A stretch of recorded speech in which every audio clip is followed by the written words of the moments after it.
আসসালামু আলাইকুম রহমতুল্লাহ। কেমন আছেন সবাই? আশা করি সবাই অনেক ভালো আছেন। ছোট্ট একটি ভিডিও এবং শিক্ষণীয় ভিডিও। আচ্ছা, এখানে কিছু মুরগি দেখতে পাচ্ছেন এবং আমার বাম সাইডেও কিছু মুরগি এখানে আছে। ঠিক আছে, তো এগুলা মুরগি হচ্ছে মোটামুটি আলহামদুলিল্লাহ সুস্থ আছে। তো ওই জন্য এদেরকে এখানে আছে। আর এখানে যে ছোট্ট একটা জায়গা, এখানে কিছু বাচ্চারা আছে যারা একটু অসুস্থ হয়ে গেছে। আর কয়েকদিন ধরে একটু এরা বেশিই অসুস্থ। আলহামদুলিল্লাহ এখন অনেকটাই সুস্থ আছে। তো এখানে একটা বিষয় আপনাদেরকে দেখাই দিই আমি, যে আপনারা যদি এই বাচ্চাটাকে খেয়াল করেন, এটা স্বাভাবিকের তুলনায় একটু জোরে শ্বাস নিচ্ছে, এটা যদি ভালো করে খেয়াল করেন। আচ্ছা, এরকম যদি মুরগি দেখেন তাহলে আপনারা কি করবেন?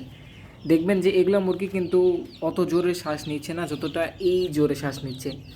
এগুলা মুরগি দেখার সাথে সাথে বুঝে নেবেন যে যে পরিবেশটা আছে, মানে এটা ধূলিকণা তার নাকের ভিতর ঢুকছে, তার কারণেই সে এত জোরে জোরে শ্বাস নিচ্ছে।